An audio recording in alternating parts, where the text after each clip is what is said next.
Baca biasa aja PT-nya. Baik, terima kasih atas kesempatannya. Sebelumnya, Om Swastiastu, Assalamualaikum warahmatullahi wabarakatuh. Kami dari kelompok 10 ingin mempresentasikan hasil kerja dari kelompok kami, yaitu mengenai implementasi Total Quality Management. Next slide.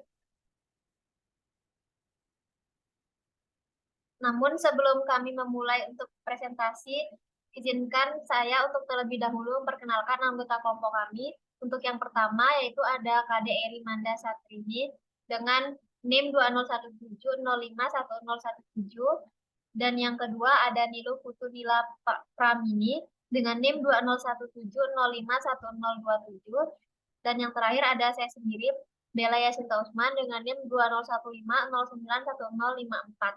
Next slide.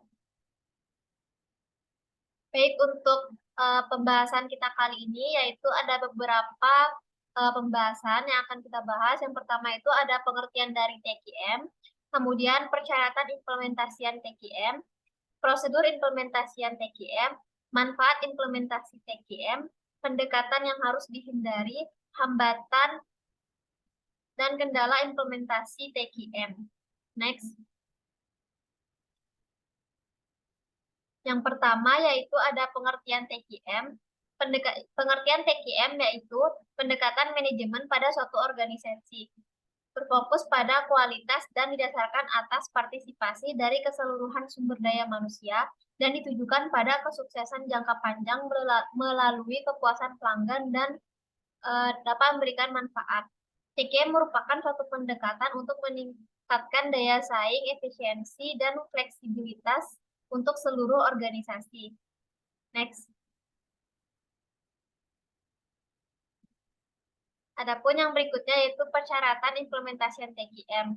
Ada beberapa persyaratan untuk melaksanakan TQM. Yang pertama, komitmen manajemen puncak. Yang kedua, komitmen atas sumber daya yang dibutuhkan. Yang ketiga, organization wide steering committee. Yang keempat, perencanaan dan publikasi. Yang kelima, infrastruktur yang mendukung penyebarluasan dan perbaikan terus-menerus. Untuk materi berikutnya akan dipresentasikan oleh rekan saya.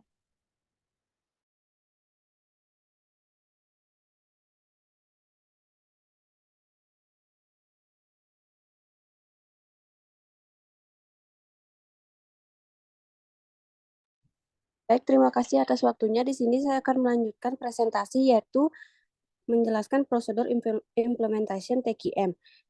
Diimplementasikan dengan beberapa fase teoritik sebagaimana klarifikasi yang Götz dan David tahun 1994, yaitu yang pertama ada fase persiapan yaitu terdiri dari 10 langkah, yakni membentuk Total Quality Steering Committee, membentuk tim steering committee, pelatihan TQM, SC, dan menyusun persyaratan visi dan prinsip sebagai pedoman, menyusun tujuan umum, komunikasi dan publikasi, identifikasi kekuatan dan kelemahan, identifikasi pendukung dan penolak, memperkirakan sikap karyawan, mengukur kepuasan pelanggan. Next.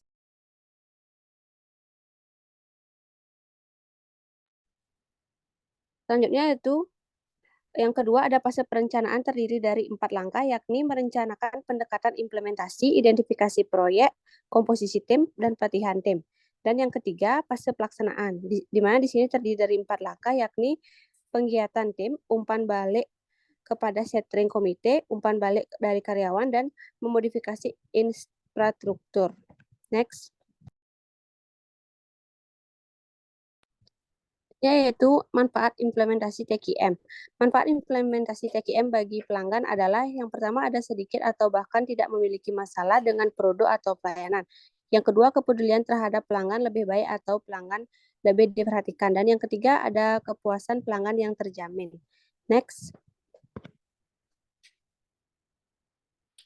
Selanjutnya, manfaat dari implementasi ini juga ada yang untuk manfaat bagi institusi adalah yang pertama ada terdapat perubahan kualitas produk dan pelayanan, yang kedua staf lebih termotivasi, yang ketiga produktivitas meningkat, biaya yang keempat ada biaya turun, yang kelima produk cacat berkurang, dan yang keenam ada permasalahan dapat diselesaikan dengan cepat.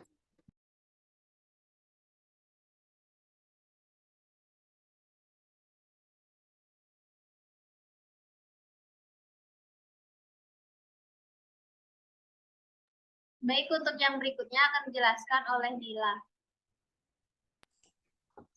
Baik, selanjutnya ada manfaat TKM bagi staf organisasi adalah yang pertama ada pemberdayaan, yang kedua ada lebih terlatih dan berkemampuan, dan yang ketiga ada lebih dihargai dan diakui.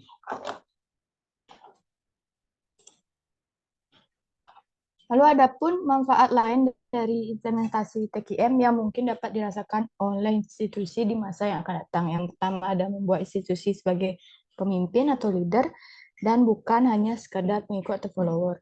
Yang kedua ada membantu terciptanya teamwork. Yang ketiga ada membuat institusi lebih sensitif terhadap kebutuhan pelanggan. Yang keempat ada membuat institusi siap dan lebih mudah beradaptasi terhadap perubahan. Yang kelima ada hubungan antara staf departemen yang berbeda lebih mudah.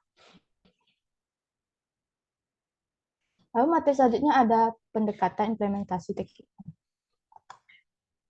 Nah, jadi di sini agar TKM ini berjalan dengan sukses, maka perusahaan tersebut harus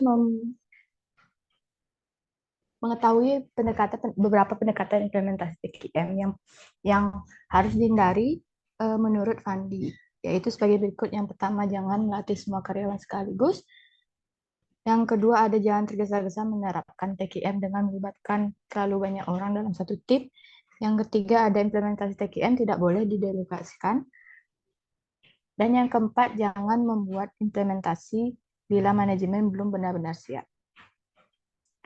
Terus materi selanjutnya adalah kendala dan hambatan implementasi TKM. Hambatan yang sering dihadapi dalam penerapannya yaitu yang pertama, lemahnya kepemimpinan serta dedikasi wewenang manajemen. Yang kedua, ada proses pengaturan yang tidak memadai. Yang ketiga, ada pemilihan pendekatan yang sempit dan dogmatik. Yang keempat, ada kurangnya dukungan sistem informasi dan alat ukur keberhasilan.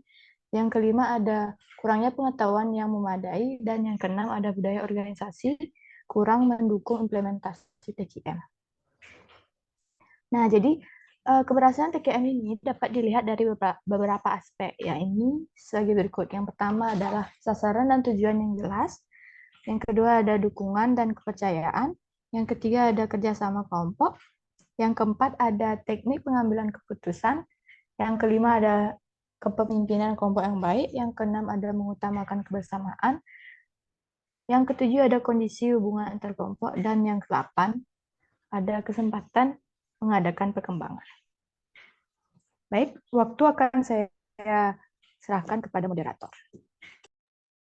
Baik, cukup sekian presentasi dari kelompok 10. Kurang lebihnya mohon maaf. Kami ucapkan terima kasih dan saya tutup dengan Pranam Santi. Om Santi Santi Santi Om. Wassalamualaikum warahmatullahi wabarakatuh.